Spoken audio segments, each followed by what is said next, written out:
good morning, and welcome to our Soft and Life Skills series. I'm your moderator for this evening or this morning, and my name is Samuel Campbell. I really hope everyone is ready because this session promises to be insightful, scintillating, and just awesome in every sense. Of course, if you're having any problems hearing me, any technical difficulties, just indicate in the chat, and we'll sort that out as soon as possible. So ladies and gentlemen, you're here for a session that promises to be riveting. Tonight's session is all about networking for women, secrets to seeing the glass door and shattering the glass ceiling. And this presentation will be done by none other than Jewel Daniels Radford. She's a corporate trainer, speaker, entrepreneur, and author, and the list could go on and on. However, just before we invite our speaker to the stage, let's set a few ground rules. So one, this is a Zoom meeting or a Zoom webinar, so that means it's voice activated. We'll ask you to just simply mute your microphones until we're at the Q&A session. And of course, you feel free to come onto the chat, come onto the mic rather, and share your questions, and we'll definitely be able to answer them.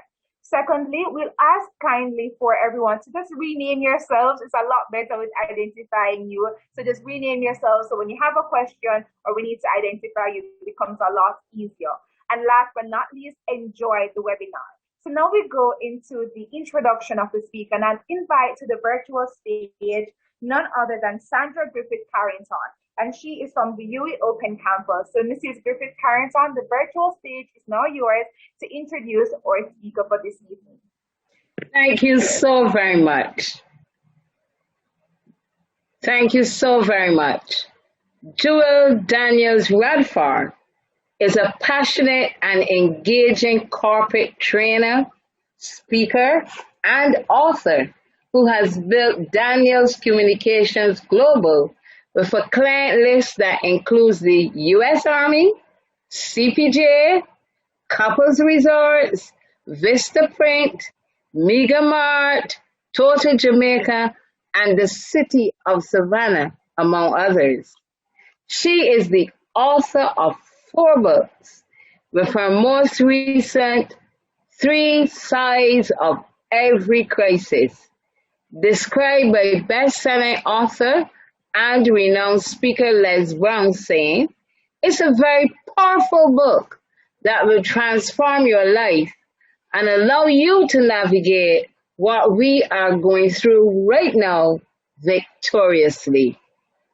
She is a progressive leader who possesses exceptional business acumen and the ability to anticipate learning and development needs within an organization.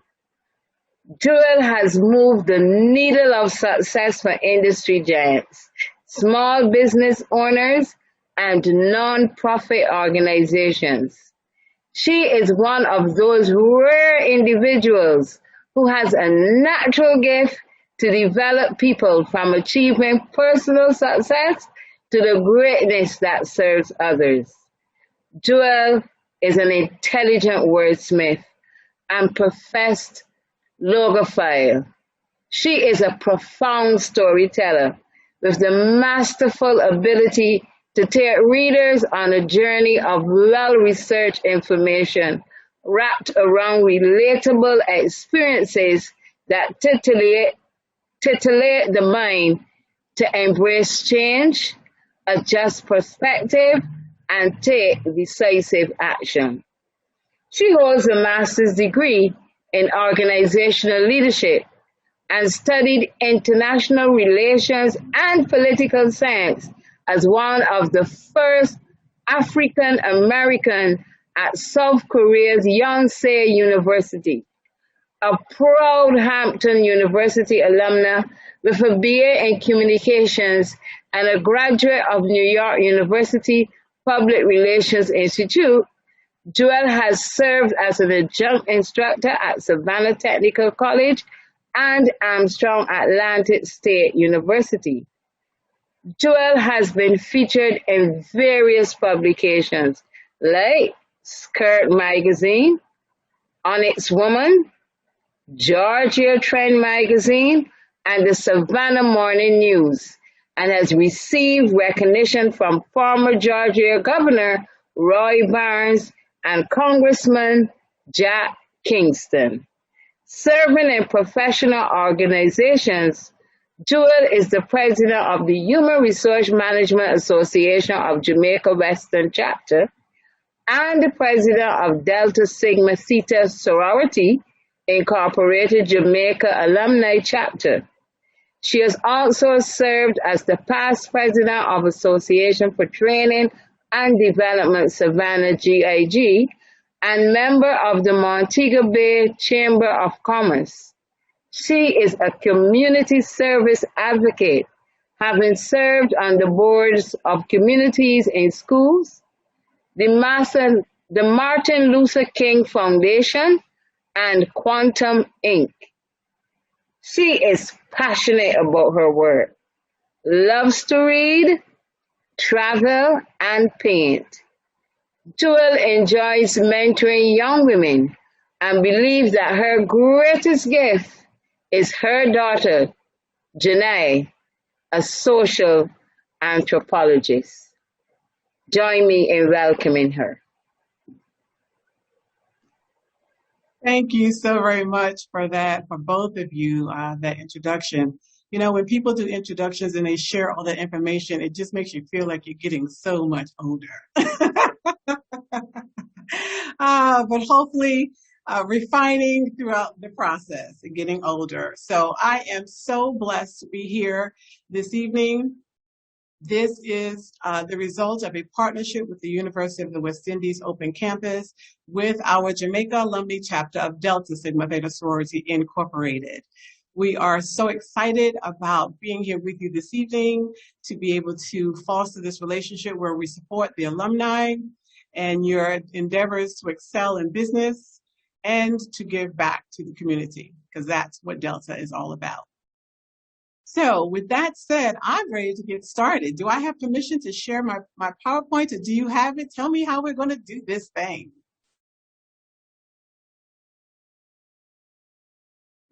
You have permission, Joe, but I can share if you'd like. Okay. That'll be fine.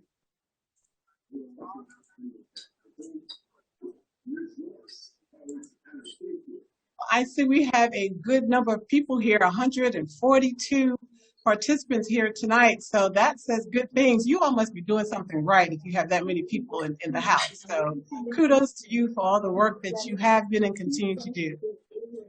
So ladies and the men who are in the house that support the ladies, tonight we're going to talk about networking for women.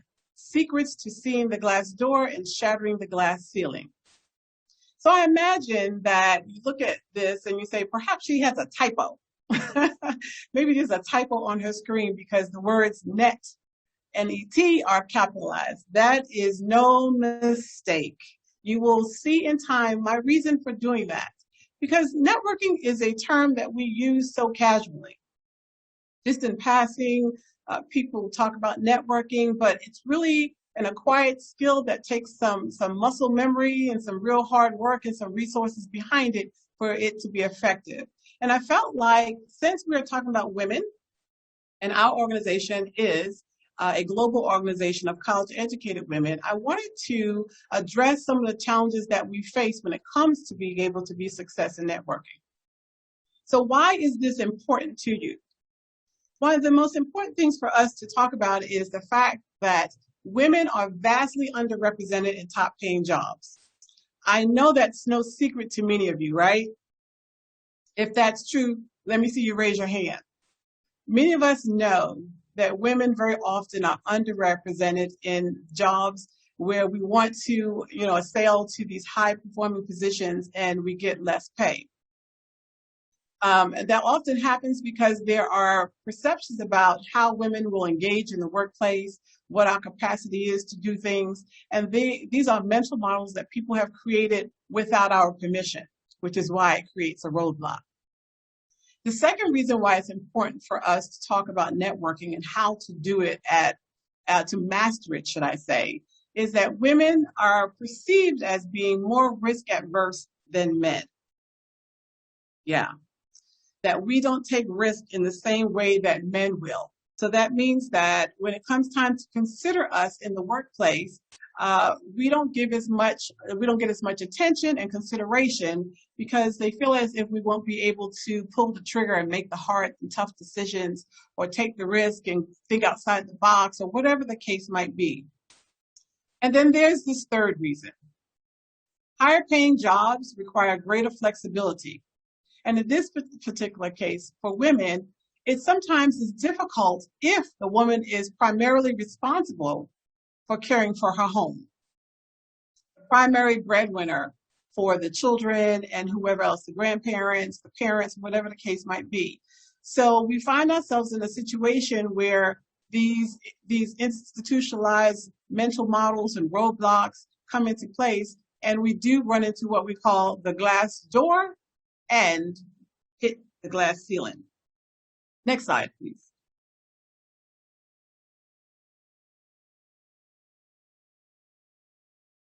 Next slide, please. Wonderful. So let's talk a little bit about this glass door. So by show of hands, or you can drop in the chat, how many people have heard of the glass door before? Let me see. Tell me if you say yes, drop the word yes if you've heard of the glass door before. All right, I see them coming through. All right, Ms. Campbell, I see you saying yes. Look at all those yeses. No problem, Latoya, we're going to talk about this glass door. Michelle, you think so? Good enough. That's really good. So my job here tonight is to help you unpack that a little bit, and I'm glad that many of you have heard of it, because if you haven't, it's one of those things that you may run into. So I wanted to just define this for you so that people have kind of an understanding of the difference between the glass door and the glass ceiling. When it comes to the glass door, it's that common pattern of resistance, you know, that women encounter, and it's not formal, it's not visible, but you can feel it. You can feel that particular barrier because you know that you're trying to make progress, but there's something invisible in front of you. You know, you can't necessarily touch it, but that's why it's called the glass door.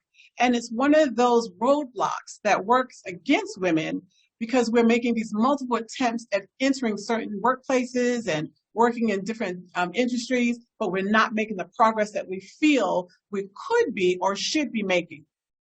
We see this very often in STEM. Women who go into science, technology, engineering, and math.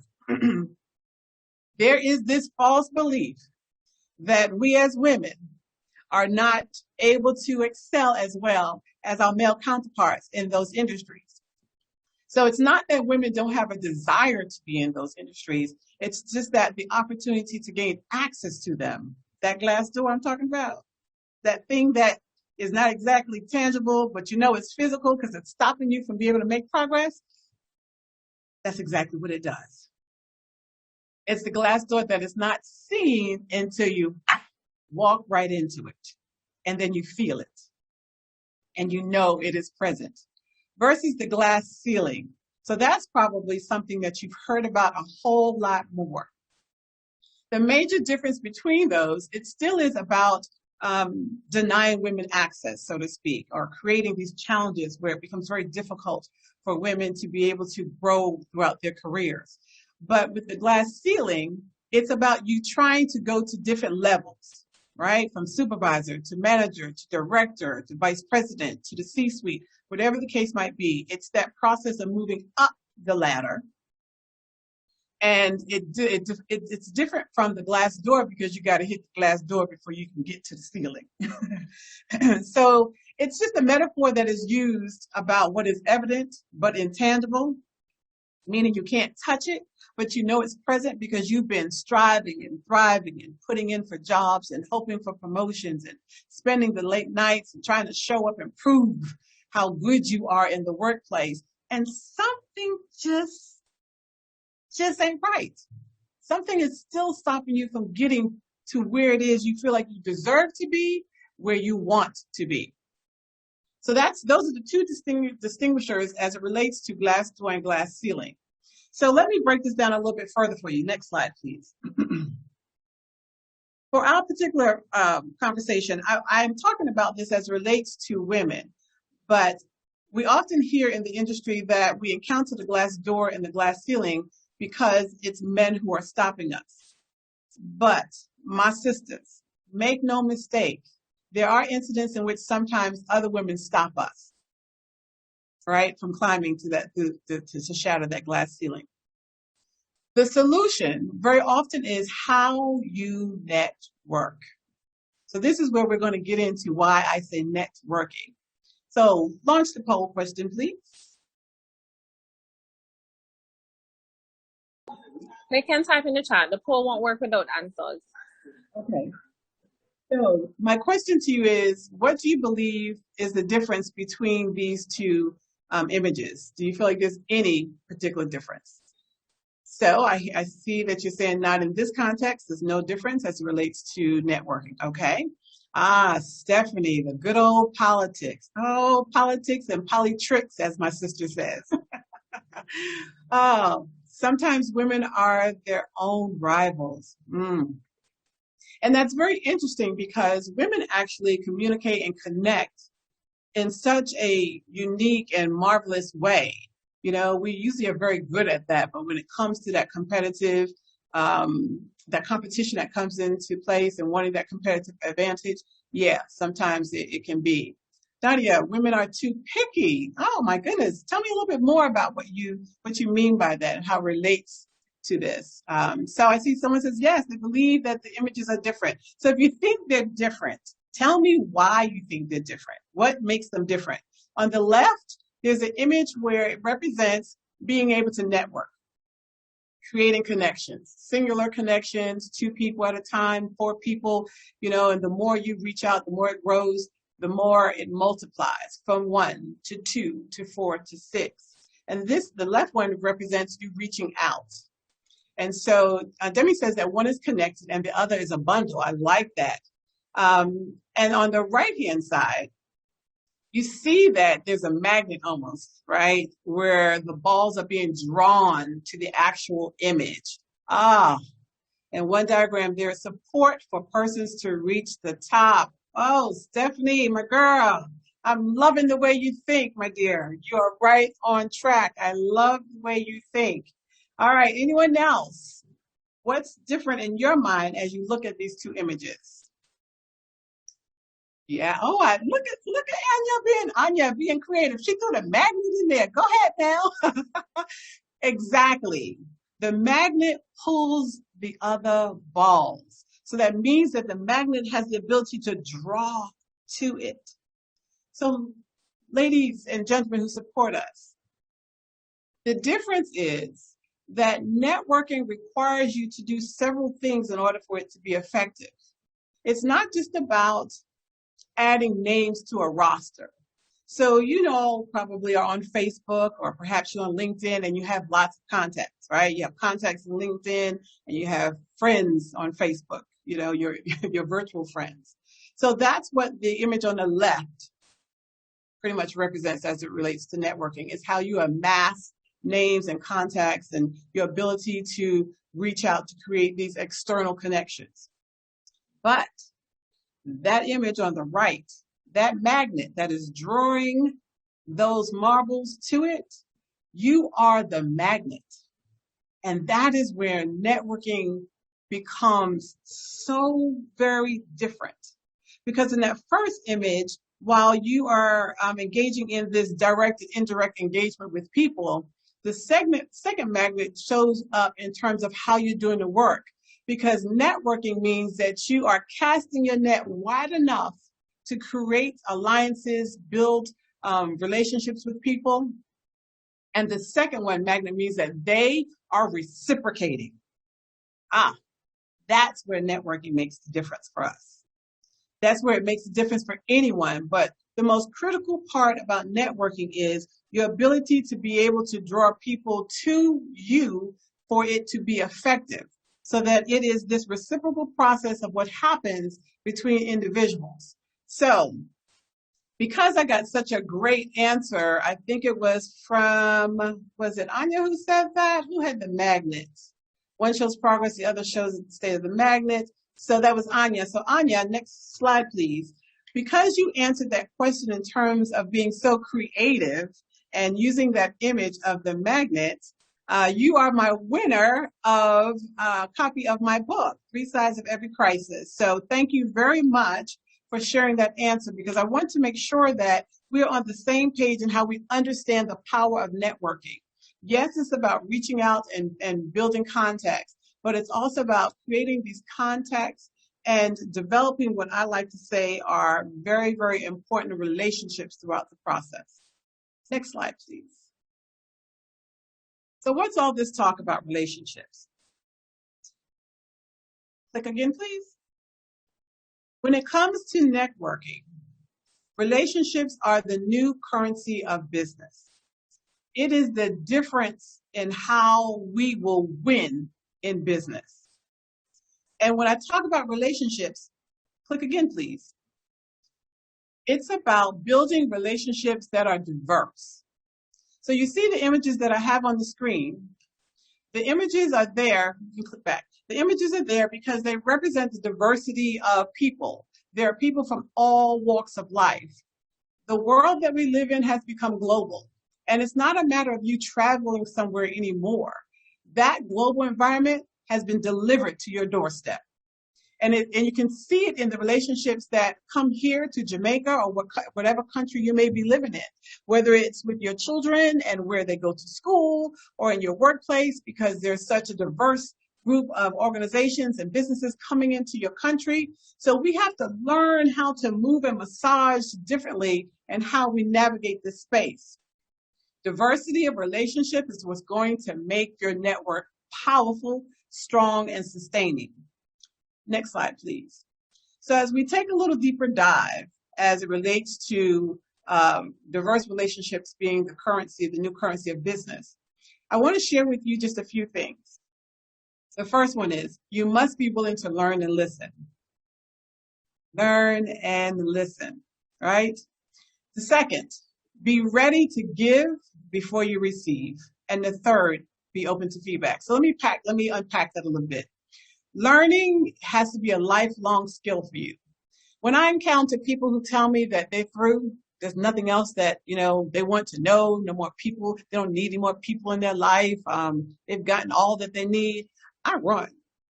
Those people scare me because the minute that you stop learning, you pretty much die because the world is constantly changing.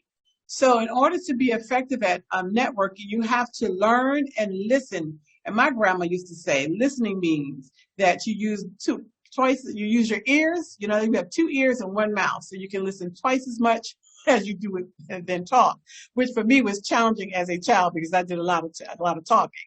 In my years, I have learned that listening can be so valuable because people start to reveal to you some critical things that you need to learn to improve the status of how you engage and relate with them.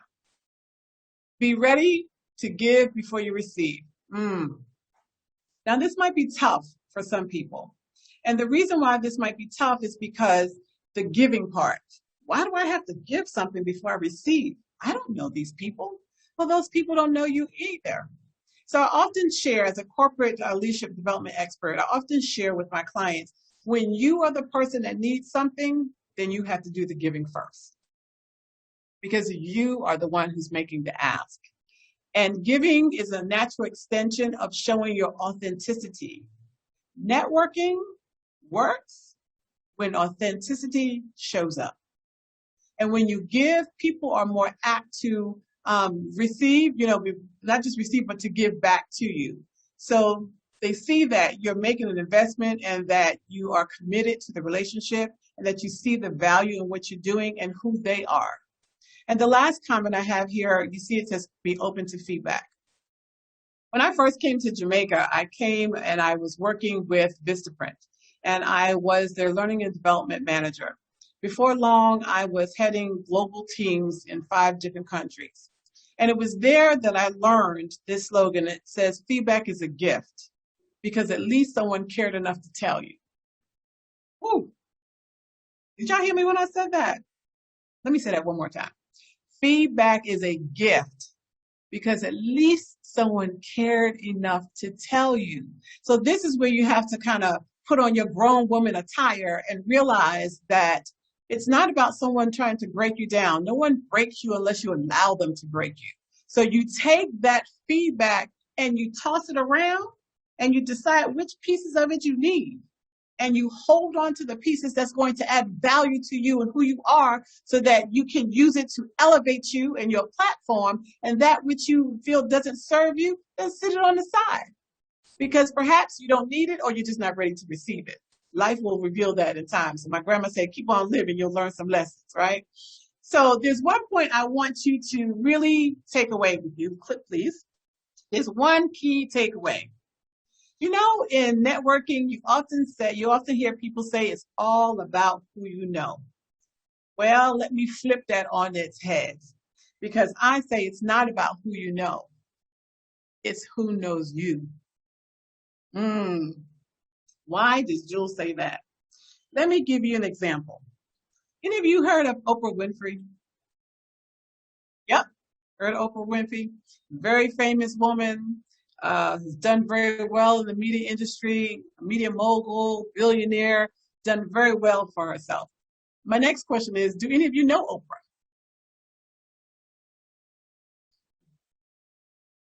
Does anyone here know Oprah? If you do, that's a good thing now. All right, here comes the no's. Not personally, absolutely. So that's why it's not who you know, it's who knows you. Because I know Oprah, but Oprah doesn't know me. So I'm not able to leverage that association in any kind of a way other than to learn from her and the experiences that I see on a TV screen that are edited, scripted, and manufactured for me. But in the relationships of people who do know me, right? Like Serena Godfrey and Petra Ann Williamson, and Betty Ann Brown, and so those others. When it comes time for the call for someone to show up and engage an organization as a leadership development expert, because they know me and my experience, then I'm the name that they will call. And that's what networking can do for you and should do for you. So it's in establishing those diverse relationships that it becomes the new currency of how we do business, because it's the game changer. Relationships, if you don't remember anything I say to you tonight, please remember this, that relationships are the new currency of how we do business.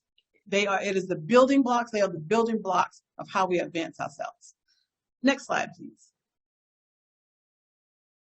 So I guess by this point, you might be thinking, well, Jewel,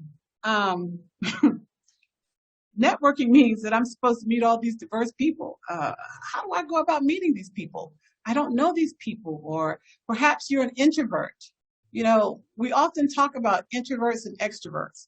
And in the work that I do, I talk a lot about, and I'm always developing people who are introverts and extroverts, and then ambiverts, those who are somewhere in the middle. And you know, you heard her talk about my education, my background, the business clients I've had, all that kind of stuff that are just words on a piece of paper. But it's my life experiences that have been the best. I'm actually an ambivert. People think I'm an extrovert because I do well in social environments.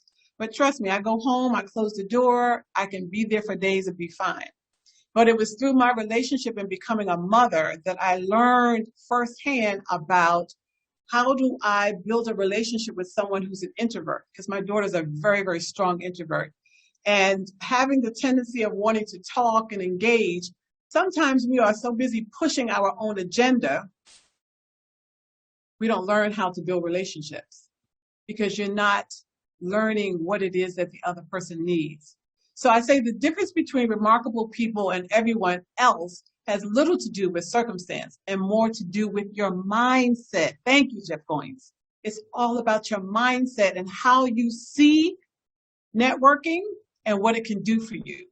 So let's talk about how do you build and develop these relationships with people you don't even know. I don't even know if that's possible. You think it's possible? All right, come on, let's take the ride. Next slide, please. Let's see what we're going to do about this thing. You know, I love my statistics, my charts. I love this kind of stuff. It just makes me excited. And I wanted to use this as an example because right now we're living in a world where there are 5 different generations in the workforce. And those who are the greatest generation, those who are kind of 70 plus, to those who are the iGens, 0 to 14, who will soon be coming into the workplace, and those of us in the middle, right? So we are really, really challenged with understanding the differences in the relationships that we're supposed to create with people from different generations. And each generation, as we grow, I remember hearing the things that my parents said. I remember the things that my grandmother said about my mother's generation, and now what my friends, my colleagues are saying about the next generation. And sometimes they're not always positive. So the way you begin building these relationships really is seated in knowing the people with whom you're going to engage, which means that you got to do some pre-work. So let me ask you to think about this like dating. How about dating? When you date, you do all this research, don't you? You do all this background, you ask questions, you want to know who the person is associated is, who is their family, what parish they come from. You get all those types of details. But then when you do a job hunt or you go for a position, how often do you do research on the organization? How often do you do research on the role and the company culture? How often, once you're inside the organization, what effort do you make to learn about the people in whom you're in relationship with in a workplace? So I'm offering this to you because I think it's a wonderful way for us to talk about how do you build relationships with people who you don't know. Well, you start studying them. And this is not about stereotypes or putting people in baskets. This is statistical work that has been done just to talk about some things that are common among people in different generations. So I know you're probably looking at this and saying, wow, some of this stuff is not relatable to me, right? But some of it is. So let's talk about some of the things that are relatable to you. So when you look from the left to the right, you see that across these columns, I've kind of, the information lists these different categories, and then across the top, the different generations. And I'm just going to jump into where it says trusted news source. iGen, their trusted news source is YouTube. If you ask anyone in that age group how to do something, they're going to tell you go to YouTube and watch the video. I get that all the time. It started with the millennials because that's my daughter. She tells me that all the time. And then with the millennial group, it was about Twitter. My generation, we love Facebook. My daughter laughs at me. She's like, really, Mom, are you still on Facebook? That is so played. You need to let that go. It's about Instagram and Twitter. So each generation, things appeal to us because of our different experiences, right? And whether it's the Snapchat, I still don't get Snapchat. I remember asking my daughter, why in the world would you take a picture that you want to disappear? Just don't take the picture. Who is John Oliver? Oh, good. That means you have some research to do.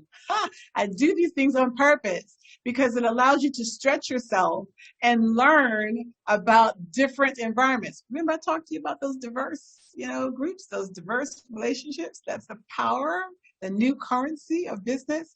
It's the diversity of understanding that all these things come together to help you build your brand and to engage in your environment so that you network and it becomes a game changer for how you show up at work, how you show up in your personal environment, how you show up in life, period. So while this may have a lot of US facing statistics to it, and that's because there hasn't been data that has come out as it relates to our population, meaning African Americans, Black people, Caribbean people. There isn't one, but that's okay. So here's the thing about networking. If you're really serious about building relationships and being effective in business, when you see a barrier, just like those, what we were talking about when we were talking about those glass doors and those glass ceilings, they must be temporary for you because it's all about learning how do you get through those barriers. And I often say, as a former military wife, sometimes you got to climb the mountain, go around the mountain, drop some dynamite and blow up the mountain, and do what's necessary so that you can get through to the other side so that you reach your ultimate goal. So this may have information as it relates to the US. So what do you do about that? It's simple. You plug in as it relates to you based on the environment that you come from. Whether it's the Bahamas, Jamaica, the United States, all of that kind of good stuff, right? Next slide, please. Here are some more examples. When it comes to social network, these generations abandoned Facebook for what? The iGens went for Instagram. Millennials went for Tinder. And we can update this because now we got what? TikTok. I still don't understand TikTok. All right, I'm still trying to get it. Please, don't shame me. And my generation loves LinkedIn, right? We're LinkedIn and Facebook people. Baby boomers, Match.com. Got to get your romance going. And then the Rotary Club. So when you're trying to figure out how do you build these relationships, how do you develop ways to start conversations when you are new to an environment, whether it's the company that you're working for, you're the newcomer, or perhaps you're going out to dinner with some of the people at work or your manager, or you're attending a conference.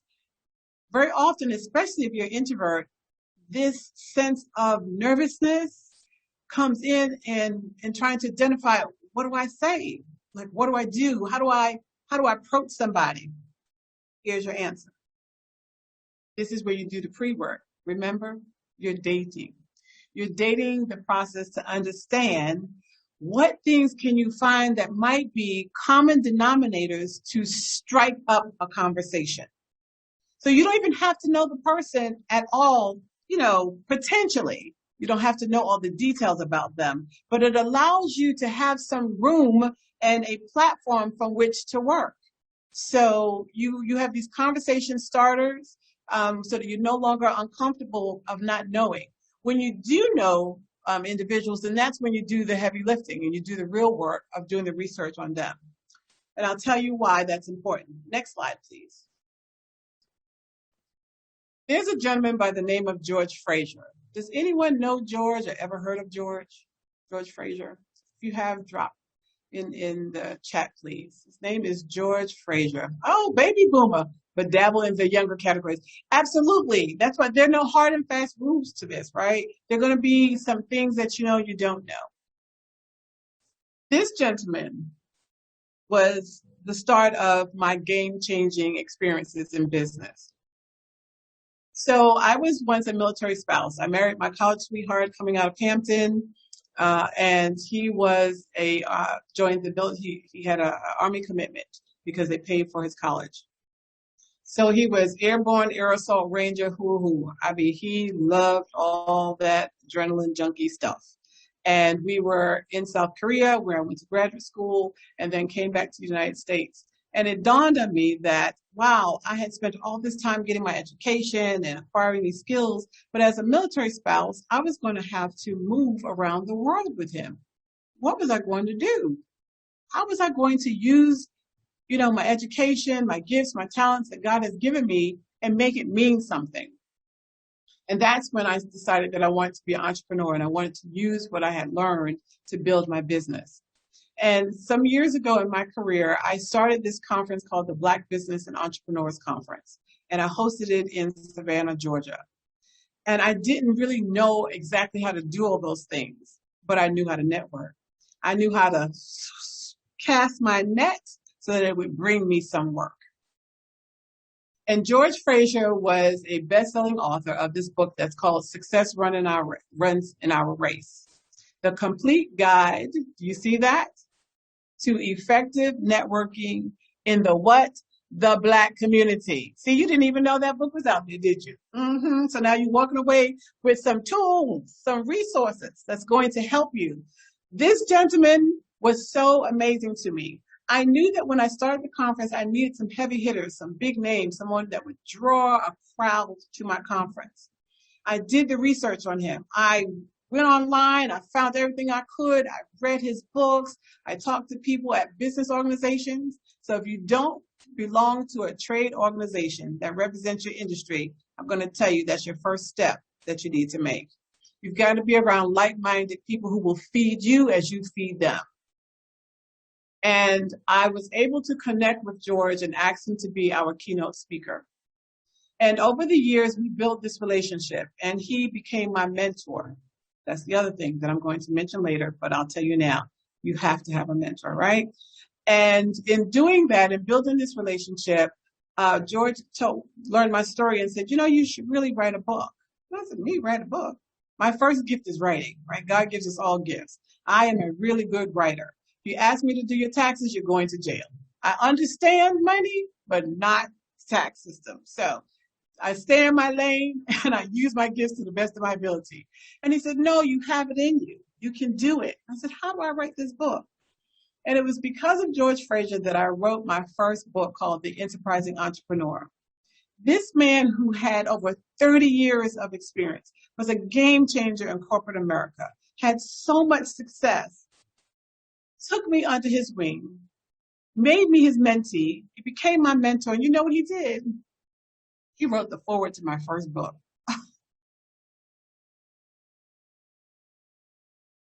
That I had never even been in the presence of this man for more than 2-3 days. And over the phone and talking, we built this relationship where I was willing to learn and listen. I was willing to take his feedback on the things that I needed to do to build me up to be better and course correct as necessary. So I wanted to share that story with you and also share with you these 2 books that I think will be really good for you. The other is 10 Secrets for Building Extraordinary Relationships, and it's called Click. So 2 resources that you get to walk away with. Next slide, please. So in doing this and learning to network, there's something else you have to be mindful of, and that is your culture showing. No matter where you come from around the world, and I'm talking about Jamaica in this particular case because that's my experience, my heritage between being, I say West Indian because my family's from more than one island, and then my mother's family is from the States, America. You have to understand what your culture says about you and what happens when you show up in the room. Because the minute you walk into the room, it speaks to everyone. How you show up sends a message. So in our culture, you know that we're very vibesy, we love fun, we're very engaging. We can be harsh sometimes, but we also can be very physical. Imagine my surprise where here I am at a particular company, I'm doing leadership development training, and on the break, I see this young lady who's a manager laughing with her her manager, and she sits in his lap. She sits in his lap. For me, in the business environment, that was very surprising. So while culture may allow that, ladies, let me say this to you. The way you show up represents your brand. And it speaks profoundly about your ability to be able to shatter that glass ceiling. So there's some things that we have to be careful not to do. So you have to be mindful of the things that are a part of your culture that may be okay at home, but don't bring it into the workplace because it can be misinterpreted and cause people to put labels on you, assumptions about you. If you're always showing up late, that says something about you. And then be sensitive to the cultural differences that happen. So here I am living between 2 worlds in America and now living in Jamaica, and I'm I am facilitating a course. And as you know, let me ask you this question. If you walk into the room, we're here in Jamaica, this is for the Jamaican folks, please, if you don't mind. If you walk into a room and the workshop has already started, what's the first thing you say when you enter the room? Drop it in the chat for me. And it's daytime, it's the top of the day. What do you say when you enter a room? When you first see someone, when you first greet someone, what do you say? Exactly. Good morning, good day. Because it's bad manners if you don't greet someone by saying good morning or good day in Jamaican culture. But here's the thing that happened to me. Being in the United States, when you walk into a room, and particularly if you are late, you don't speak. Because it's seen as being disruptive, because while the session is taking place, you have now shifted the attention from what's happening in the room to you, who is late. And those are not the things that you want to do in business because it draws the wrong attention for you. So culture becomes king, or in this case for us, queen, in how we learn to navigate this space to develop and strengthen our diverse relationships. Next slide, please. She said you're in Canada. You must be silent. Absolutely. Because it's disruptive. And I understand that, it's something that may be particular to your culture, but that's why I said you got to do the homework. So I'm saying don't greet based on the environment that you're in. Remember I said we're going to be dating? You have to date and learn your environment so that you know what are the right things to do based on where you are. So when people come to Jamaica, they have to understand how to play and dance to the rhythm of the Jamaican beats. But when you go abroad somewhere, in Japan, love it, in South Korea, wherever it is, then you have to be silent and show respect to those who are of hierarchy than you and know when you can speak, right? Next slide, please. So I'm hoping that this is helpful for you thus far. How do you like it? How are you feeling so far? Culture is so important. Yes, absolutely. Good. Thank you, Simone. So I wanted to, as I'm winding down and talking about these things as it relates to networking and how you go about networking and how you develop these relationships and know how to approach people who you don't know, I wanted to introduce something to you that I want you to be aware of. So you see, I say a Gen Xer might say be aware, but a millennial says stay woke. So again, it's about knowing how to appeal to different generations. So I will tell you that my daughter tells me, "Mommy, don't say stay woke because it's not, I'm out of my lane." But there are two other terms that I want you to be mindful of. One is called the glass escalator and the glass cliff. Ladies, listen, we've got some challenges. We've got some barriers. But when you learn the tools to work around them, you're going to be all right because we have wonderful representation of that. So the glass escalator was coined in 1992 by Christine Williams. And it refers to when men tap into what is deemed female-dominated fields, such as human resources. And they are able to accelerate to higher positions than perhaps women are. And that becomes a challenge for us again while we're fighting in these shark-infested waters, right? And then, of course, the glass cliff. So this refers to this phenomenon as it relates to women in leadership roles, such as those who are executives, in the corporate world, and women who are running for office and political office, and being more likely than men to be promoted to a leadership role during periods of a crisis. You know why? Sometimes people try to set you up for failure. So you have to know these terms and see where the signals are so that you can make the best judgments and decisions for yourself. Nothing happens to you unless you allow it to. No one makes you do anything. It's decisions that you make on your own. So whatever position you are in right now in your life, it's because of every choice that you have made that has delivered you to this particular podium. So as we're mindful of the glass door, the glass ceiling, the glass escalator, the glass cliff, ladies, and the men who support us, we have some work to do. So I have another poll question to you that I'd like to propose to you. And my question is, do you have a mentor or mentors? So the poll has been launched. I'm going to give you a couple of minutes to answer the poll. Do you have a mentor? Please answer yes or no. And is your mentor a man, a woman, or both?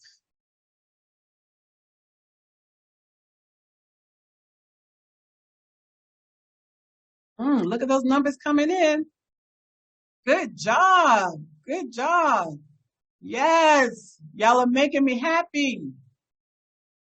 Yes, yes, yes. Good, good. These are great numbers. Okay, they're dropping a little bit. Some people don't have mentors. That's okay. That's all right. Don't have mentors. It's okay. So out of 190 people that we have with us this evening, it looks like about 3/4 of us have mentors, right? I'm just going to hold at about 3/4. About 75% have mentors. And then it breaks out to most of you seem to have women mentors, and then 38% have both. Well, my goodness, I am absolutely impressed. Yes. Okay, I'll give you 30 more seconds to try to complete the poll. So as we're waiting for you to complete the poll, tell me one thing you learned from your mentor. Drop it in the chat, and I have a surprise for you. Come on, let's get those answers in. Drop your answer in the chat. What's one thing you learned from your mentor?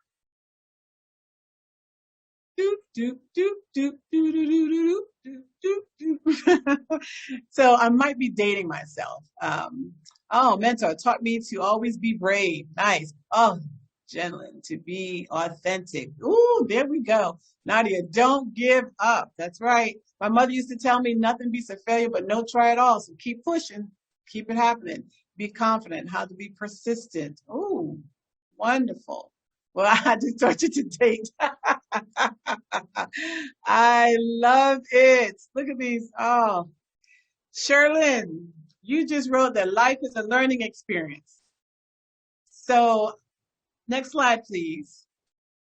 That's one of the things that I was looking to hear as we close the poll at 72% having mentors, and most 38% have both, followed by women and then men. Please close the poll. Next slide. So Sherlyn said that life is a learning experience. And because she shared that with us, one thing that I'm going to do is I also am giving away a coaching, a one hour of coaching with me. So Sherlyn, if you are interested, I will spend an hour with you talking about your professional goals, whether it's to build a business or to grow your career, anything that I can do to support you on that journey. Let's spend some time together. So thank you so much for answering that question.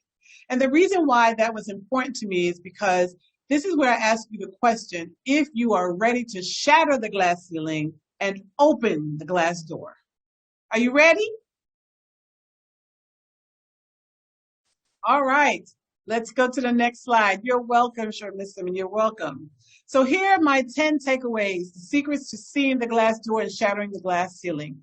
10 steps to networking mastery. My first comment says, assess your networking strengths and weaknesses. You can't get anywhere or build anything unless you understand what's in your foundation. So we have work to do. We are not perfect beings. None of us are perfect beings. Life is about walking this journey so that we get better at what we do and how we do it. Second, determine what you would like to achieve. So if you're going to be serious about networking, you got to have a goal. Is it that you want to just improve yourself professionally, personally? Is it that you want to create relationships so that you have more of a support system within your business environment? Whatever it might be, decide and determine what you'd like to achieve. Third, decide your level of commitment to building your network. Why do I say that? This takes work. It takes work to do this. It's about a time commitment, it's about resources, and it's about being serious and intentional about what you do and showing up on purpose. Learn, study, and know your audience. We just spent some time doing that. So now you have some tools on how to go about learning, studying your audience so that you know how to engage them differently.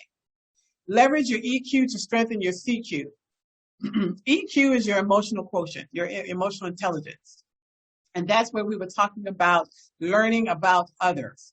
Emotional intelligence means that you're aware of who you are and how you show up. And then you learn about others and you use that information to build relationships and understand the environment that you're dealing in. And CQ, your cultural intelligence, right? Your cultural quotient. And we talked about understanding about your environment, right? How culture plays a role in how you see things, perceive things, and how that impacts the way you engage your business environment and go throughout your personal life. My mother taught me this. She said, you attract what you emit.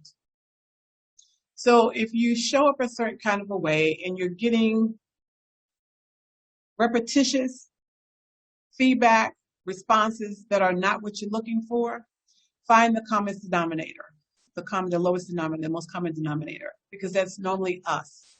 And that means that we just have to take some time and look at what we're doing and how we're doing it. And that's why your mentors are important, because they will teach you how to understand what you're doing really, really well. Go back, please. And what you can do differently. Number 7, model what you admire, and please, my goodness, dismiss what you despise. So there's a lady by the name of Tabitha Brown who is all about natural eating, healthy eating, right? And she always says that she always wishes people a good day. And she said, if you're having a bad day, just don't go and mess up somebody else's. This is the same thought process. If you see things in the workplace, especially those of us who had a bad manager, don't model the bad manager's behavior. So model what you admire and dismiss what you despise. Stay hungry. Never, ever, ever stop learning. There's always something new for you to get out of this. Even during COVID and this pandemic, I bet you had something that you learned. You learned that you have fortitude. You have tenacity. You have stick-to-itness, right? You learned how to climb a hill differently. You learned how to go around barriers. Or like I said, drop the dynamite, and make space in a different kind of a way. So make sure that you're always, always learning. Honor your commitments. If you say you're going to do something, do it. And if you can't do it, please make sure you give a reason and not an excuse. And the difference is excuses are not valid or rooted in facts. Reasons are. And when you do that, people have more confidence in you and you show up as being more authentic. Honor your commitments, as I said, and let your work be your evidence. So my mentor taught me this. He said, Jewel, don't ever brag.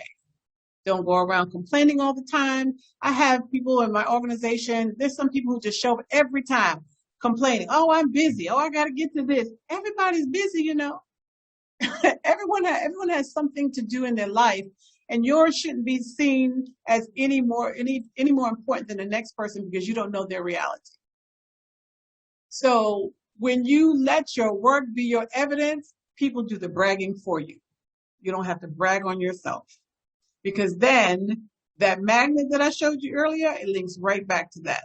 All those connections that relationships that you've built, the diversity of those people who are part of what we call our team, that becomes your team. They carry your story for you. They carry it for you, so you don't have to do any bragging. And my bonus point says, understand the difference between your sphere of influence and your sphere of impact. So I bet you want me to tell you what that means.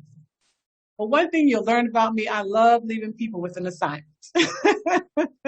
So this is your takeaway assignment, to learn a little bit about the difference between your sphere of influence and your sphere of impact, because that will help you remain humble. That will keep you authentic. Authenticity is everything in the world of networking and business. All right, and the next slide. So as I close out my time with you, which has been absolutely beautiful, we've been together for just about an hour, started a little bit late here.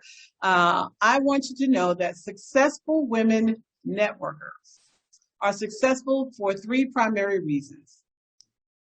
Always walk through this life affirming your purpose. Value the process. These things take time. If you take the shortcut, you're going to get shorted. So let it marinate and let it do what it do. And remain authentic.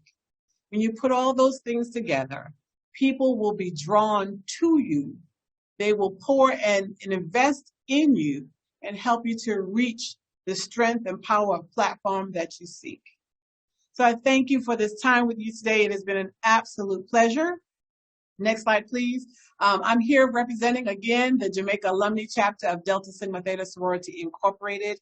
We are a global organization of college-educated women across the entire world. So it's been over 300,000 of us standing strong. This organization was founded 17 years ago for community service. And if I can be of service to you, I would love to. Next slide. If you'd like to pose any questions or ask any, reach out to me. Here is my contact information so that you must be aware that I'm here to help you, because that's the gift that God gave me, and I walk in my purpose every single day. It has been a pleasure, ladies and the gentlemen who support us. Thank you to the University of the West Indies Open Campus for allowing me to be part of their program. And to all of you, my co-host of the evening, it has been wonderful.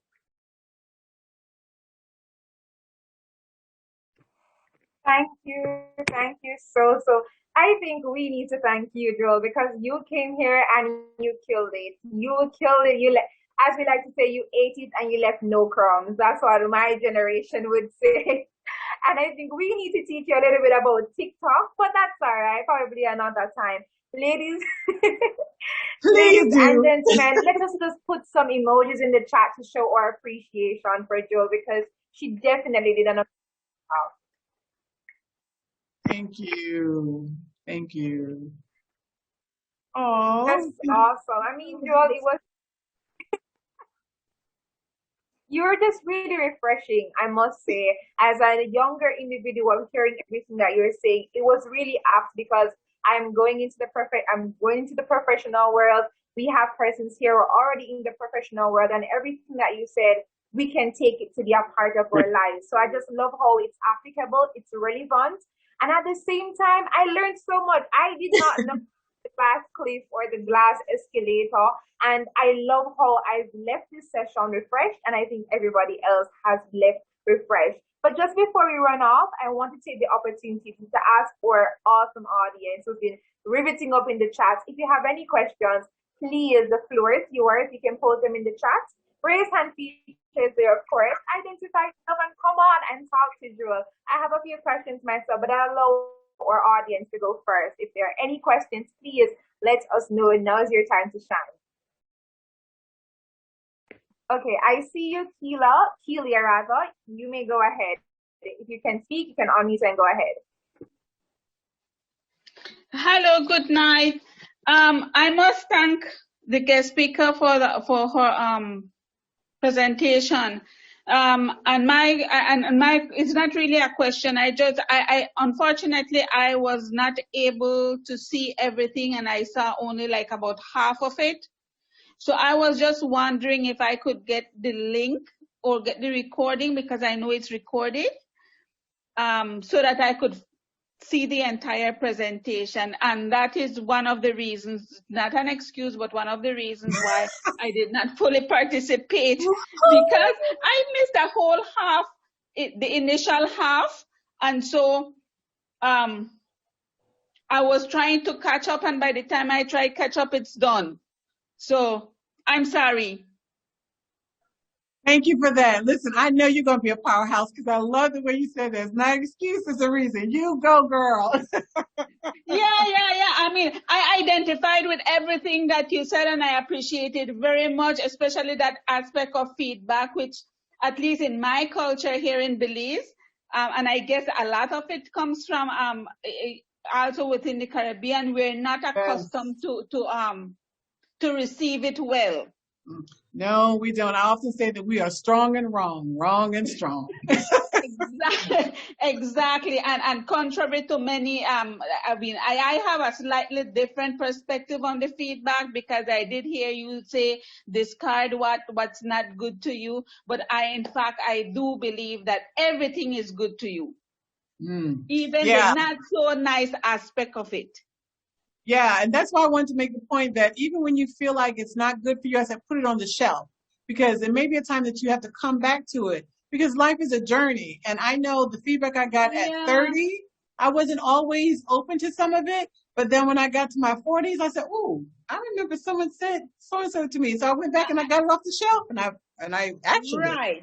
And I like to engage in that reflexive practice, where you find a lot of things that you discard, certain one comes slapping you in your face, like I tell my daughter. And sometimes life is hard on us, but I think if we are open to all the feedback and awareness that we have around us, women are very strong, just that we don't know it as yet. Thank you for your comments. Thank you. I would just like everyone to know that, yes, you can request the recording. I'll put the email in the chat, or someone on the team can put it in the chat. But don't worry, if you want the recording, we got you. You can get the recording and watch right after, any other time after that. So, Jewel, we have our wrap-up questions coming in. So, Grace. Okay. As long as you all are willing to stay, I'm willing to answer. No problem. Awesome. So, Janine, I see your hand. You have been acknowledged. Come onto the microphone and ask your question. Good evening, Joel, and good evening to all. I like the point about listen, learn, and be willing to accept feedback. We don't know everything. So my question is, when a man enters the female-dominated field, for example, HR, so you are the HR manager, but a gentleman comes in, and in good time, he becomes a director, where you have to report to him. But you thought that you were doing everything right. How do you handle such a situation? Let me say, I know that's tough. At 53 years, I have had experiences where someone got into a particular position that I thought was just made for me. And what I have learned over the years is everything happens in your due season.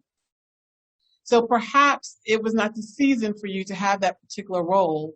And I think sometimes, depending on where you are in your life, whether, you accept that things happen for reasons because you are prepared.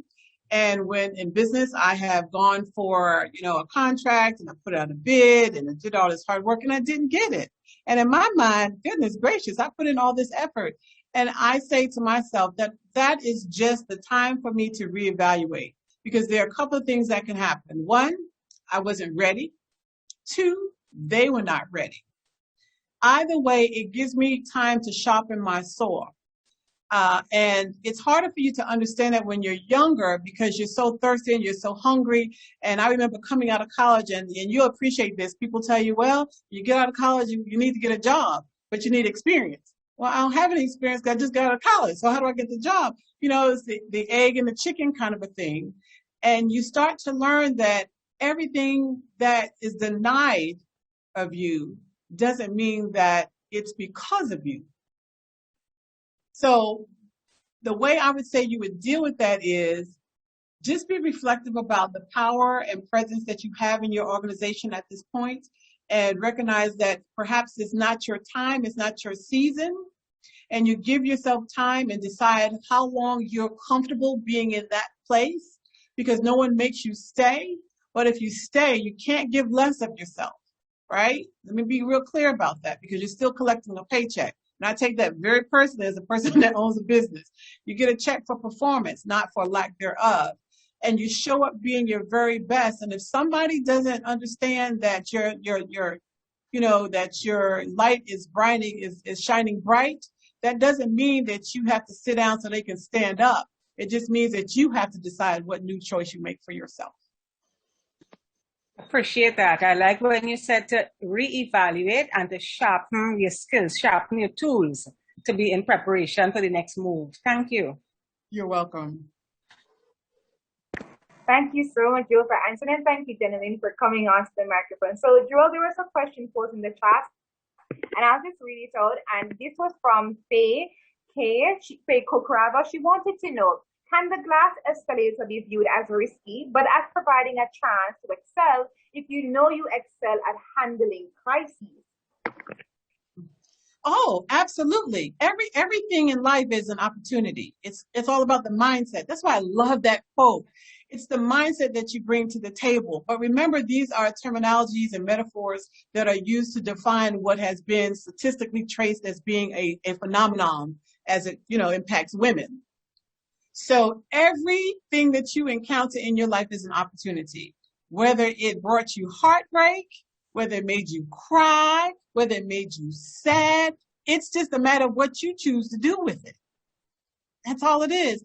There have been times I felt like I was put in a position and I was set up to fail. But let me tell you something, honey. My mama built a strong young woman, and I come from a strong culture. We don't give up and give in.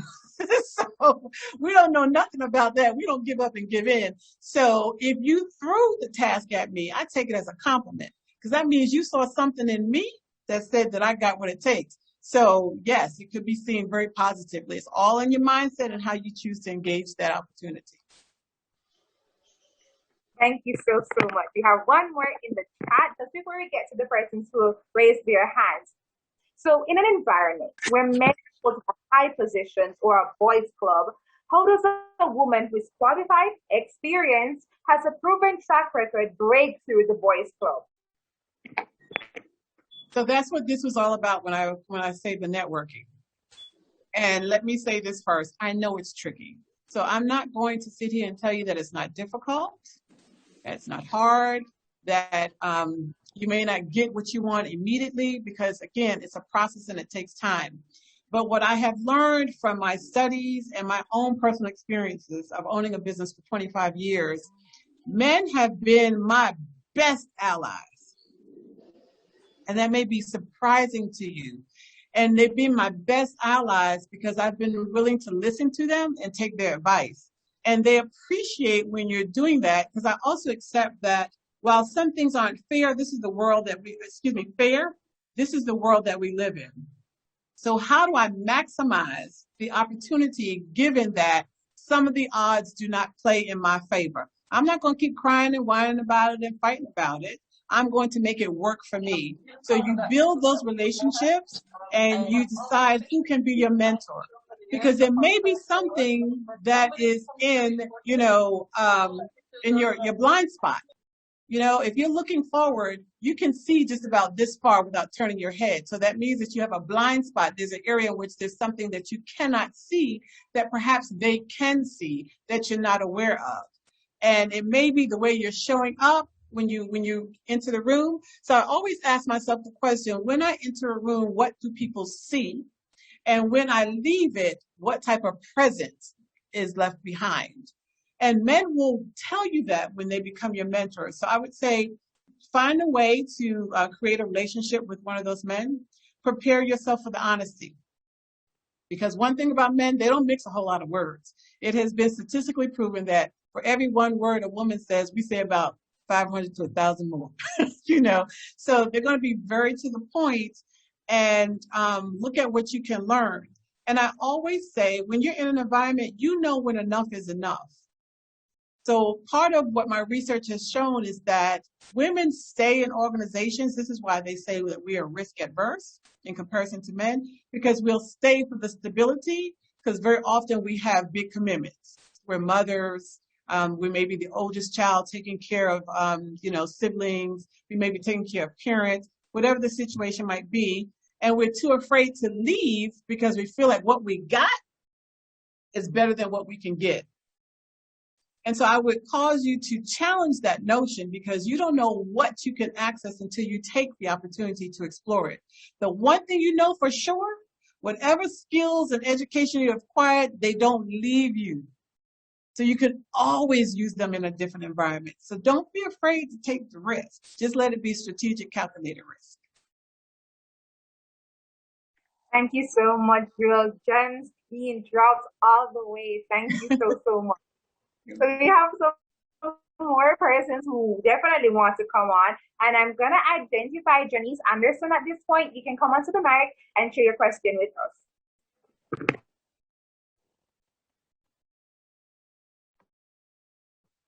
Is that Jody or Janice? I'm sorry. Oh, Janice Anderson. Is her audio on? I don't hear anything. Not sure if there's an issue. You're not hearing so clearly. Janice, you can go ahead. But if you're having a bit of a problem, I'm going to ask Solomon to then go ahead. Yes, good night. Thank you for allowing me to ask a question. First, let me. Solomon, you're a little low on my end. Would you mind projecting? Yes, I'm saying thank you very much. Thank you very much for allowing me to answer my question. I really enjoyed the seminar. It was very educating. And however, I'm a bit challenged with the words glass. I like how they're being used: glass door, glass ceiling, glass. My question is this glass seems to be just a mirror image, and it's being used to show here that the women are making to believe that they are excelling, but at the end of the day, it's just a glass that they're walking into. And secondly, the next question is it really that they are not excelling faster than men, or they're afraid to take up the challenge, and so they're comfortable with whatever position they have? Um, I just heard the lecture say that, so I'm wondering Solomon is if that coming is in. the answer, or is it that they're being outnumbered as this class escalator talks about. You understand what I'm saying, ma'am? Hello? Yes. So you're Right. fading in and out a bit. Do you mind if can we tackle your first question and let's try to repeat that one so I can answer that one? I think Let me, let's work backwards. I'm saying the reason why, but I think you answered that question already. The the reason why you say that the class escalator is just making the women believe that they're excelling, but men are going above them. Is it that they're not taking up the challenge, or they're giving up, or is it really happening?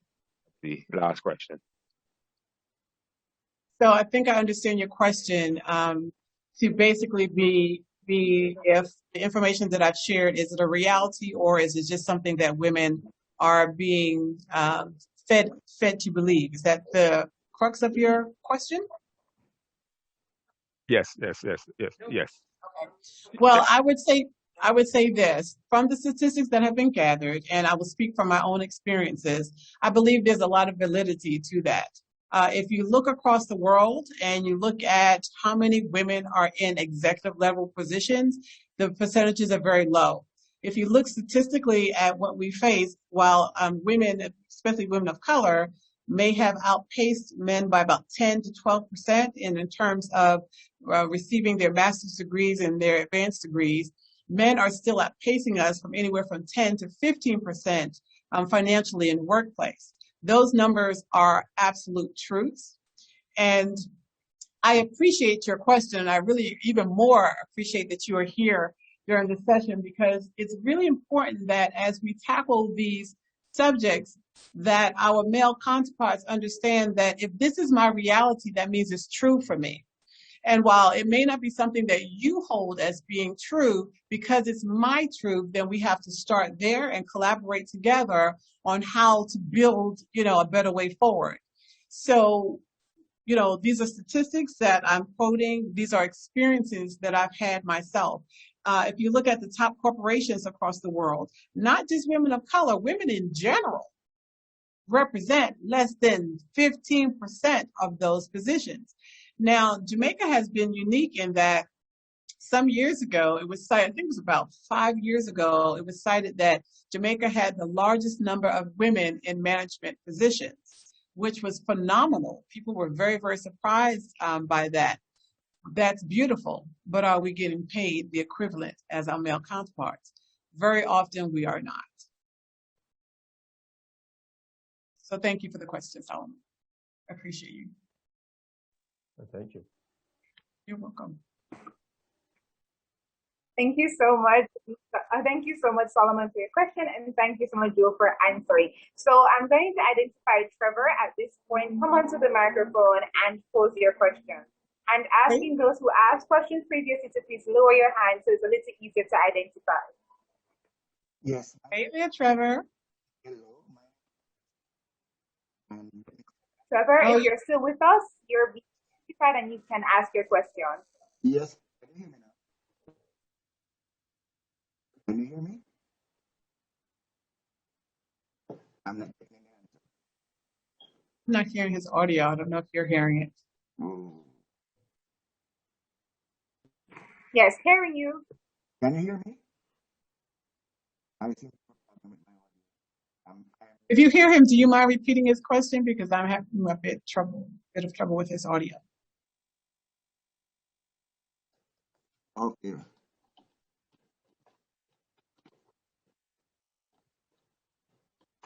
Not sure what's happening, but it's a little unclear for me, Yeah. Trevor. So probably could you type in the Yeah, chat? problem with audio. There he goes. Yeah, can you hear me now? Can you hear me? Yes, it's just low. Okay.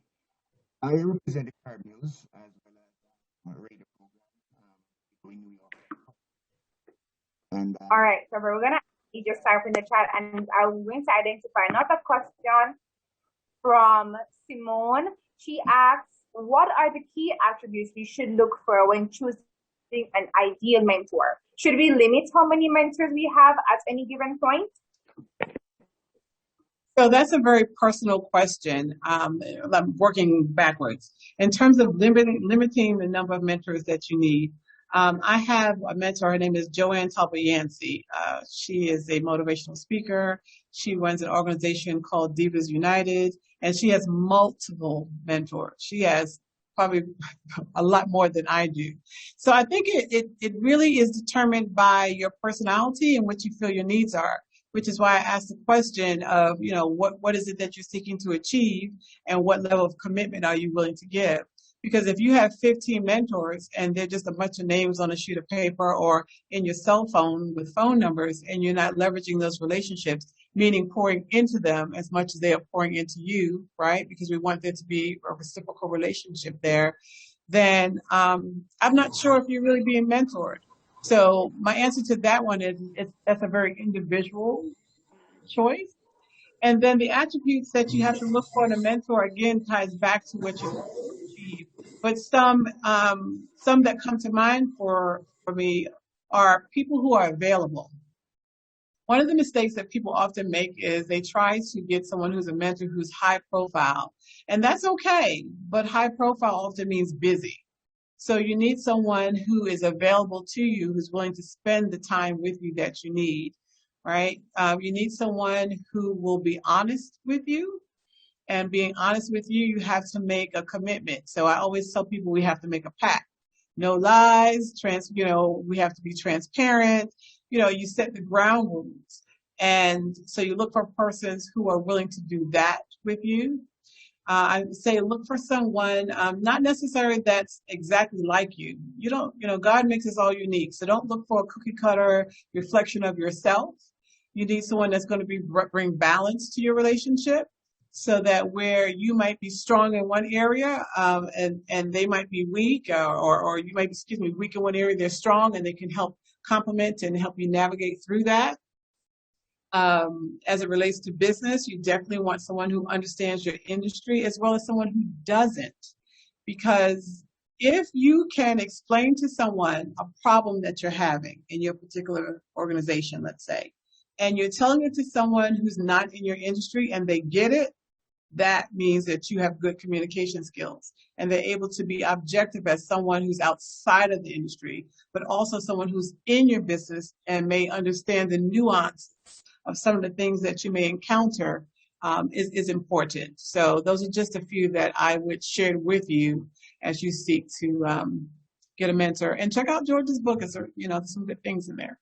Hope that's helpful. Thank you so much, Jewel. So we are going back to the chat, and we have a question here. I want to start my own practice, but everything seems to be very social media related, but I am introverted. Any tips? Because most of my competitors rather put themselves out there and I don't. That question just touched my heart. Let me tell you why. I say I'm an ambivert. Most people think that I'm a high extrovert, and I really am not. I really am not a high extrovert, and I struggle. I identify, reason touched my heart because I identify with some of what you said. The environment makes us feel as if, as a train comes by, everyone's supposed to get on that train. And that's not necessarily the truth. You have to pick which train works best for you, because if you force yourself to be in an environment that's not good for you, you're going to underperform. You're going to fail. So really evaluate. That's why you need your mentors, your sphere of influence and impact. So you do your research on that, and that'll help you understand what works for you, right? So, I said I want to learn about TikTok just because I'm just fascinated with. I'm like, aren't they just videos, little videos? Right? So I just want to learn. I just want to understand TikTok, but it doesn't mean that my business per se should be on TikTok. That may not be the good and best alignment for me. And the power of doing and mastering networking means that those things go away. They go away. And what I mean by that is, this is what happened to me this week. So COVID has been tough, right? A lot of businesses have closed, businesses have slowed down. I am no different. I have been impacted the same kind of way as the next organization. This week, I had a person call me from Digicel and said, you were referred by this person. It was a person who had been through one of my training classes when I was at Vistaprint. Great, wonderful. Another person called me from CareMed. Hey, can you come do this? Another person called me from another organization, asked me to put in a proposal. So I didn't go to social media. I didn't put out a bunch of banners. But what I have done is I've done my pre-work. I've done the hard work that allowed people to feel like my work represented who I am. So, I let my work be my best evidence, and I let the people do the bragging for me, meaning carry my message. Hopefully it was authentic enough that they felt comfortable to recommend me. Now, let me say this. That's good, but when people recommend you, you have a responsibility, because that means you're carrying your reputation and theirs. So don't take that lightly. So it's a different level of networking and doing business, because you don't want someone to refer you and then you don't deliver. So make sure that you underpromise and overdeliver. So if you say it's going to be there on Tuesday, get it there by a day or two before that, by Monday or something like that. So just figure out what works best with you. Take the time to figure out what tools and resources you need to be your best self. Don't walk away from being authentic, because I'm telling you, it will hurt you. I promise you it will hurt you in the long run. So don't be fearful of that. Just figure out what works best for you. Thank you so much. Girl, I wanted to ask a question while you were on that point. So what happens, for example, if you say, I'm going to do a task by 2 p.m. and you want that person to expect it by 2, but something pops up or so many challenges end up happening and you're not able to do the task at 2 p.m.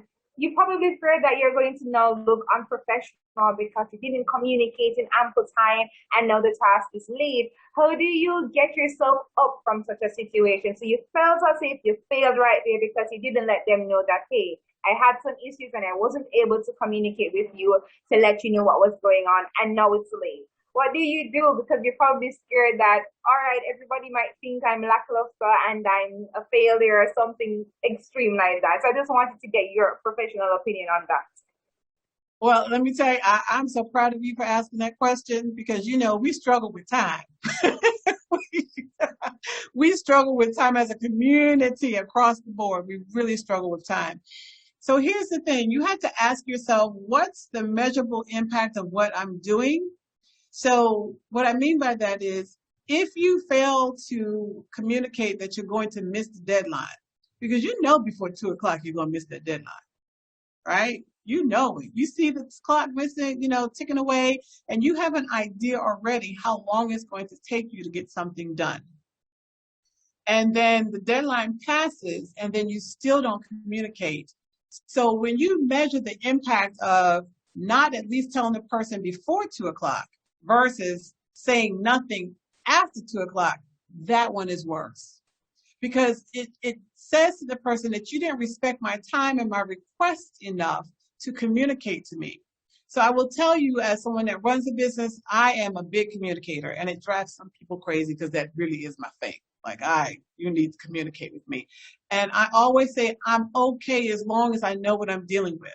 So if you tell me in advance, it allows me to make the necessary adjustments so that perhaps I can pick up some of the pieces for you and we reach our mutual goal. But when you stop or fail to communicate, then you have broken our pact, which is the business pact, right? You say that you're going to deliver on something. I'm expecting you to deliver on something. And remember, it's kind of like a train. A train has different, compartments, right? And so if you impact me, then there are 3 other people behind me that you're impacting. So now you don't stop the entire train and cause everyone to be uncomfortable and having to find a new way to deal when we all could have just adjusted with a phone call that would take you 30 seconds. And then when you make the call, I know it's scary. So this is how I got over it. I just told the truth. I just spoke. I just gave voice to my fear. So when I deal with my team members, I will often tell them, okay, now I can ask a lot of you. So sometimes I don't even realize I'm asking a lot. So I give you permission to say, hey, Ms. Jewel, I can do all of that, but you need to give me some deadlines because sometimes I'm not even conscious of the fact that I'm pushing.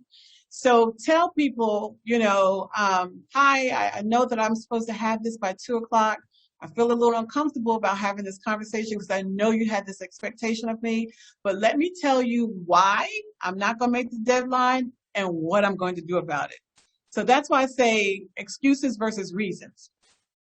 Excuses are, I'm not going to make the deadline.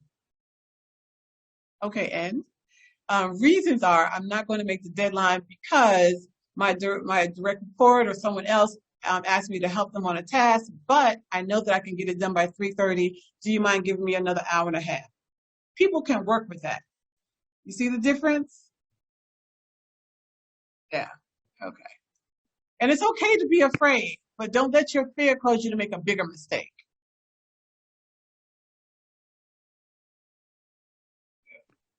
Thank you so much. I see the difference. So thank you so much, Joel. I'll now identify you. My apologies for that background noise. So Hugh, your hand has been up for quite some time. I identify you. Go ahead and ask your question.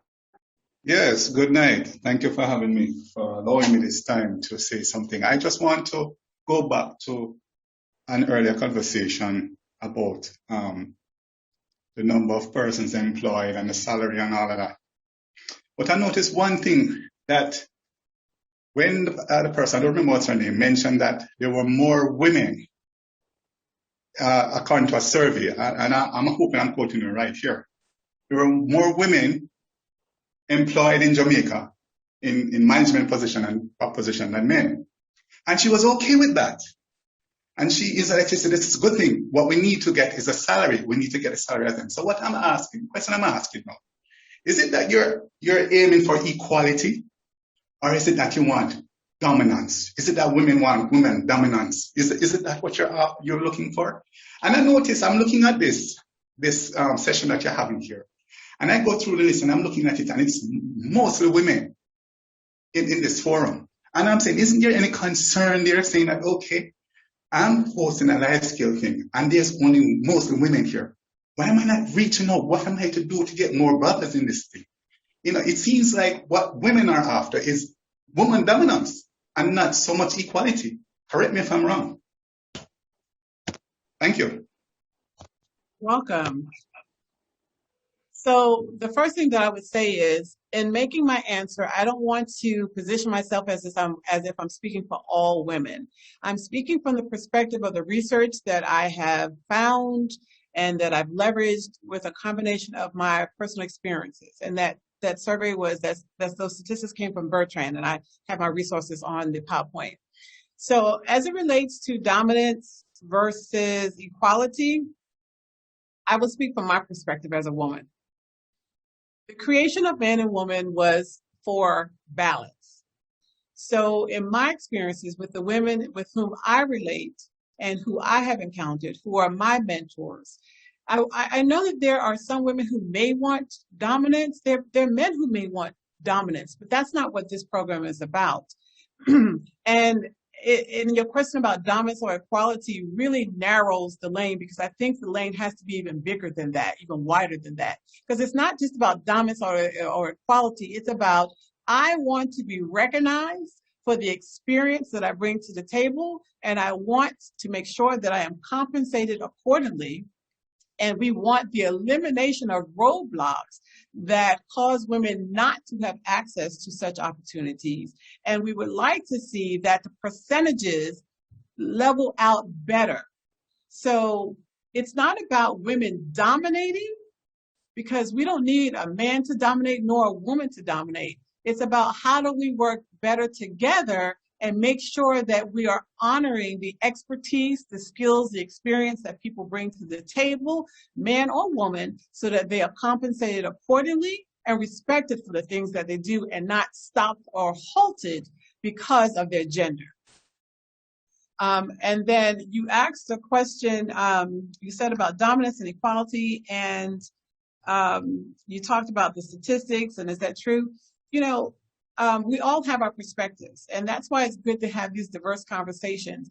But this particular forum was targeted toward women because the forum before this had a male speaker. So the University of the West Indies Open Campus has done an excellent job in their series, their soft skills series, in bringing people to the table who have diverse perspectives.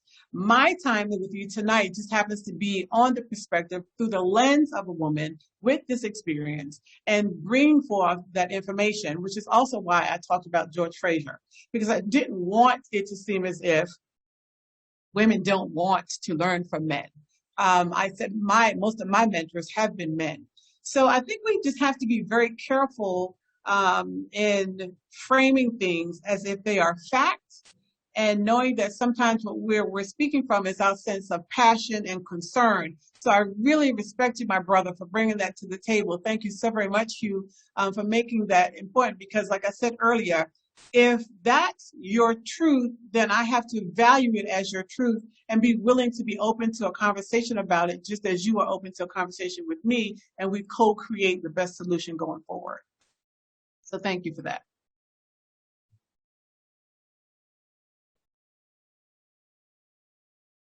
Thank you so much. Thank you. I'm going to kindly ask, my apologies. Helia, I see your hand is up. You may go ahead and ask your question. It's not really a question, it's more a contribution to the last remark that I heard the gentleman mention. And I think that this equality issue has given a turnaround that I don't think was initially intended, in the sense that based on his perspective, but I would want to more think of females wanting equity, wanting equal opportunity, and being valued and validated based on the same merits as anyone else. And so I think that maybe equity should be looked at as well, rather than just looking at a power struggle between male, female as a gender issue, more valuing coming from a humanistic point of view, where you are valuing the person and the person's qualities and all attributes that may be required. Thank you for that, Mr. Thank you.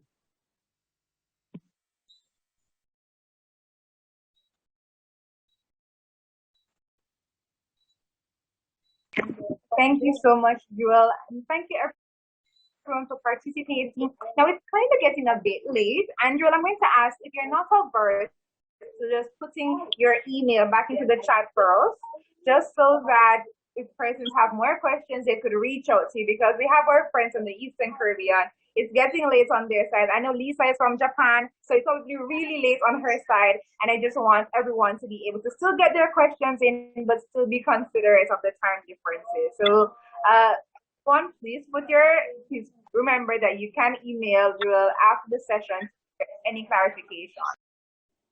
Well, let me say I am very impressed that there's 130 people that have stayed on with us. Thank you very much for staying. I said, as long as you're here, I'm here to answer the questions. I know it's late. So if I need to be here for a few more minutes, I'm more than happy to do that. If you want to close out, it's your pleasure. Okay, girl. I think everyone would probably want to squeeze in just a few more questions. I see. Solomon, I see your hand is up. No, you can go ahead and come onto the microphone. And I'm going to ask if anyone asked any questions earlier. I had bumped out a little bit and I'm back into, I probably didn't see your question. Just replace it in the chat so we can ask Jewel real quickly. Thank you. Yes, can I speak now? Sorry. Am I allowed to speak now? Hello? Yes, I could hear you. All right. Just one short question again for you. Like I said, I'm part of the Alumnae chapter of Barbados, and I can speak on behalf of all women here in this country, and I can say affirmatively that all women here are in very high positions, hold very high positions. I'm sure you're aware of that. We have the Prime Minister, the Governor General, the Leader of Senate. We have a number of women that have very high positions here. So this adds to the question that I asked earlier. Is it that this glass escalator or glass cliff that you spoke of, or has been interpreted as just a mirror for women to believe that they're going places when in fact they're not, and men are selling them? I'm asking again, is it your research, was it done throughout the whole Caribbean or just part of the Eastern Caribbean? Well, am I understanding your question to be if the presentation of the information about, is it the glass escalator, the glass cliff? Is it something that's prevalent in the Caribbean or other places? Is that what your question is? Right, yes. If your research was done in a broad sector or just a part of it. Because certainly I'm saying that if you had looked into the Barbadian sector, you will see that women do hold high positions and they're not being kept down or facing these glass escalators or glass cliff problems. That's what I'm saying. Okay, so let me address your question by saying this. We are not saying that women are not present. I think I was pretty clear in saying that women are present, but they're not present in high and strong percentages. We'd like to see those numbers change.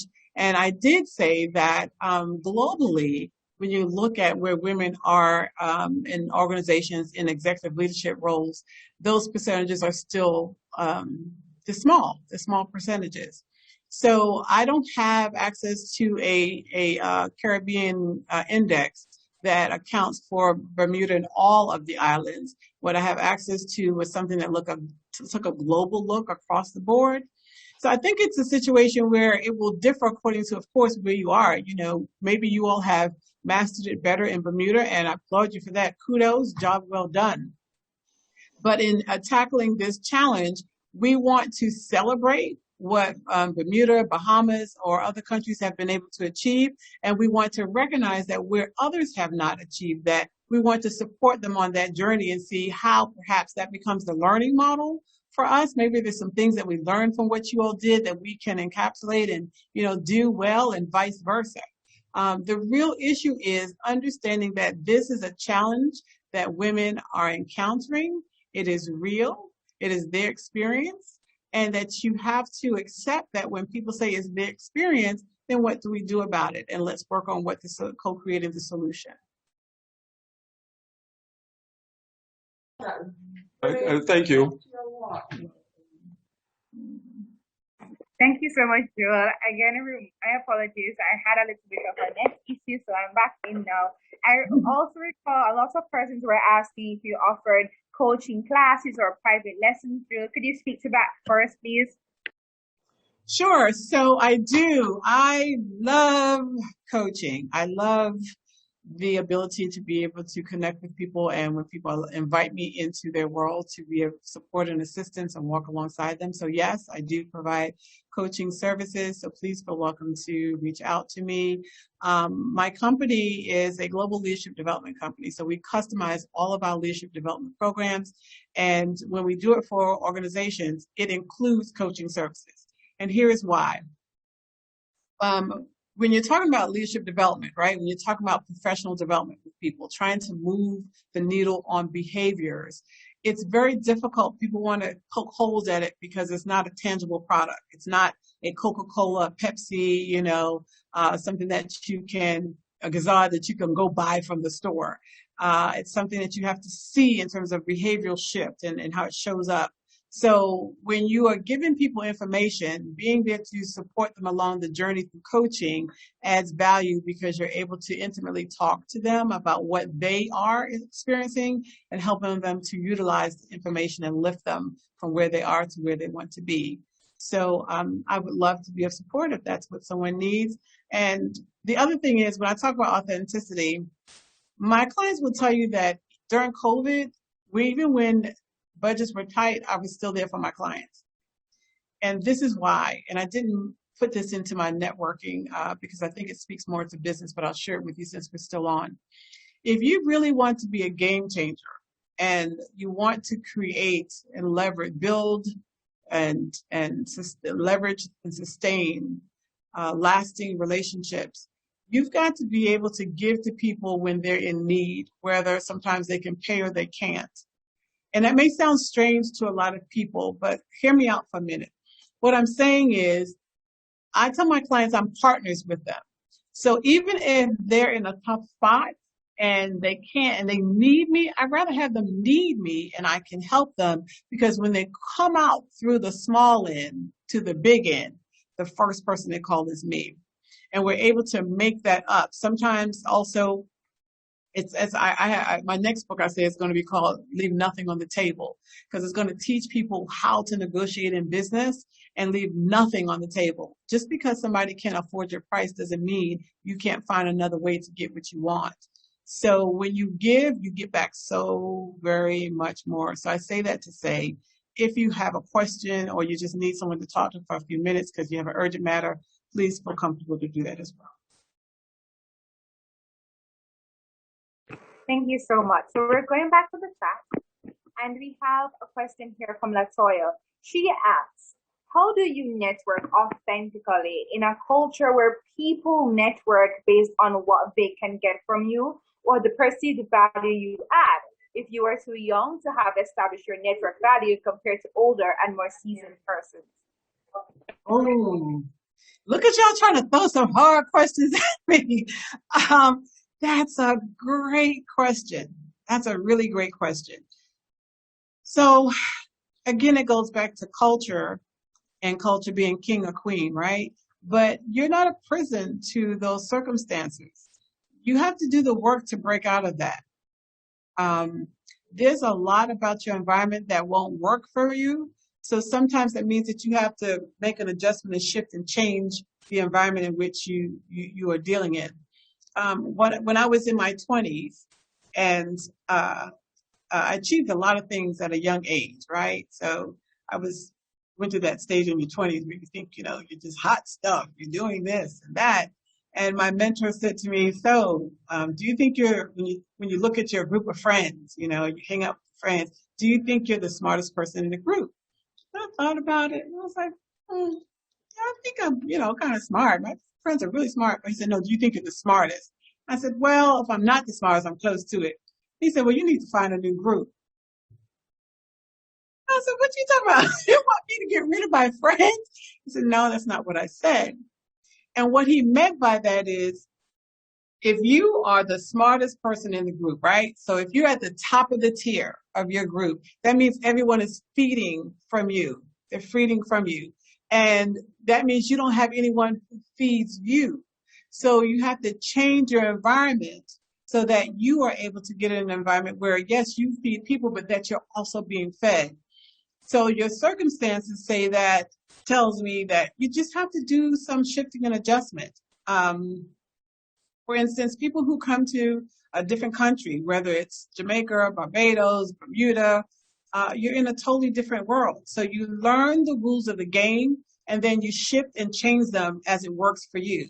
You may become a part of Internations to help build your network, your international network. So you're dealing with like-minded people. You may become a part of industry organizations that represent your area of expertise and, help you to accelerate your technical skills. There are a lot of resources out there for us now, like never, ever before. Just don't become dependent on the group that's not feeding you in a way that's positive. That's my best answer for that. Thank you so much, Jewel. So, ladies and gentlemen, we are coming to the close. Jewel has been so gracious answering all our questions, and she's gone a step further, sharing her email. So if you have any other questions, any other thoughts rooming up in there, you can reach out to Jewel off air. I'm going to invite to our virtual stage Miss Carrie-Ann Placid to do the votes of thanks, and then we can put a little nice bow on our awesome presentation. So, Miss Placid, the virtual stage are yours. Thank you, Tamoy, Director of Alumni Relations, Ms. Celia Davison Francis, Open Campus Alumni Officer, Mrs. Sandra Griffith Carrington, Mona Campus Alumni Officer, Ms. Karina Dice, Alumni Presidents and Representatives, Corporate Trainer, Dynamic Speaker, Entrepreneur and Author, Ms. Jewel Daniels Radford, Moderator, UWI Ambassador, and Mona Law Society President, Timoy Campbell. All alumni from the region, ladies and gentlemen. It is my pleasure to deliver the vote of thanks.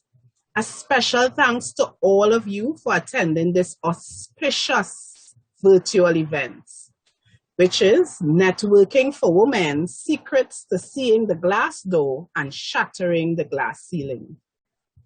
To Ms. Tamoy Campbell, thank you for guiding us through this program this evening and for managing the question and answer segment. Indeed, you were terrific. To Ms. Jewel Radford, we say thank you for sharing your passion and encouraging women to hone their skills and shatter their personal glass ceiling. By design, we are exceptional women, not to mention visionaries and change agents in many disciplines in today's world. We particularly want to thank you for reminding us that diverse relationships are the new currency of business. Thanks to Mrs. Sandra Griffith Carrington for so graciously reading the wealth of knowledge, experience, value, and service our speaker has bestowed to the people around her and the world by extension. To Ms. Karina Dice, thank you for managing the technical components to ensure that this event was a success. In closing, I leave you with a quote from Maya Angelou. Stepping onto a brand new path is difficult, but not more difficult than remaining in a situation which is not nurturing to the whole woman. Ladies, I encourage you to shatter the glass ceiling. I thank you.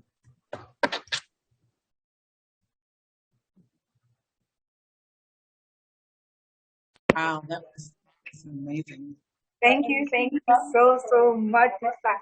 I don't think we have anything else to say. No crumbs were left. Thank you so much, Ms. Placid. So there you have it, ladies and gentlemen. All our friends from Japan, the leaders here in Jamaica, and our awesome, amazing, dynamic speaker, Jewel. It was my pleasure being your moderator. Catch us for the next series, right here, same place, and we'll be here to have another amazing session. Thank you so much. Have a great morning or a great night, and stay safe. I'm Tamoy Campbell, your moderator, signing out. Thank you and good night. Thank you, Jamaica Alumni Chapter, and to all of you.